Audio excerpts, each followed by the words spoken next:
माननीय सभापति महोदय, मेरा आज का शून्यकाल एक ही दवा के अलग अलग ब्रांड के लिए एक समान एमआरपी होने की आवश्यकता के बारे में है। माननीय सभापति महोदय, आज मरीजों को ब्रांडेड महंगी दवा खरीदने पर मजबूर किया जा रहा है। या तो उनके पास जानकारी नहीं होती, डॉक्टर्स और केमिस्ट भी उसकी जानकारी नहीं देते, और कभी कभी तो मिसगाइड भी करते हैं कि माननीय सभापति महोदय, एजिथ्रोमाइसिन नाम की दवाई जो है 25 रुपए में मिलती है, लेकिन ब्रांडेड दवाई 132 रुपए में मिलती है। टेल्मिसर्टन नाम की दवाई 16 रुपए में बेची जाती है, लेकिन ब्रांडेड दवाई 62 रुपए में बेची जाती है। पेंटाप्राजोल 25 रुपए में मिलनी चाहिए, लेकिन 150 रुपए में बेची जाती है। मतलब एक समान इंग्रेडिएंट्स, स्ट्रेंथ और थेरापेटिक एफिकेसी होने के बावजूद भी कीमतों में बहुत ज्यादा फर्क है। दूसरी बात यह है कि होलसेल और रिटेल दरों में भी बहुत ज्यादा कीमतों में फर्क है।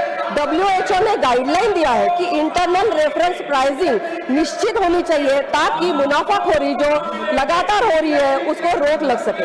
हाल ही में एक संसदीय समिति ने यह उजागर किया है कि 600% से 1100% तक मुनाफाखोरी हो रही है। ये अत्यंतिक मुद्रास्फीति इसलिए हो रही है कि DPCO का उस पर कोई भी सख्त कानून और नियंत्रण नहीं है। वर्तमान में गैर अनुसूचित दवाई जो है उस पर 10% की वृद्धि की अनुमति है, लेकिन रेफरेंस प्राइसिंग न होने की वजह से उसकी समीक्षा ही नहीं हो पाती। माननीय सभापति महोदय, इसके लिए पायलट ट्रेड मार्जिन रैशनलाइजेशन होने की आवश्यकता महसूस होती है। माननीय मोदी जी ने जेनेरिक मेडिसिन को बढ़ावा देने का बहुत अच्छा काम किया था। कोविड के समय भी और एक अच्छा निर्णय उन्होंने लिया था कि 50% जो मुनाफा है, जो प्रॉफिट है, उसमें कम कर दिया था। इसकी वजह से मरीजों को सस्ती दवाई उपलब्ध हुई। 950 करोड़ से भी ज्यादा रुपए उनकी बचत हो गई थी। तो इस नीति को DOP, NPPA इन्होंने परमानेंट रूप से अपनाना चाहिए। WHO ने एक्सटर्नल रेफरेंस प्राइसिंग और वैल्यू बेस्ड प्राइसिंग की भी बात की है और सिफारिश की है।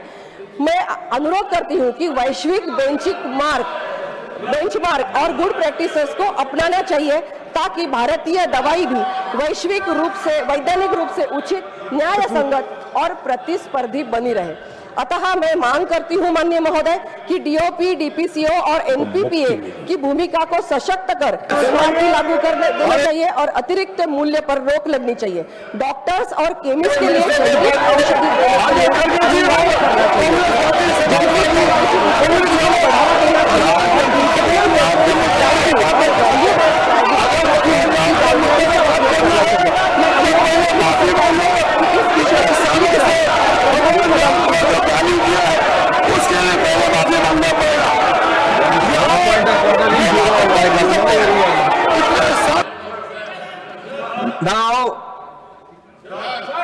Now, श्रीमान राजीव कुमार जी।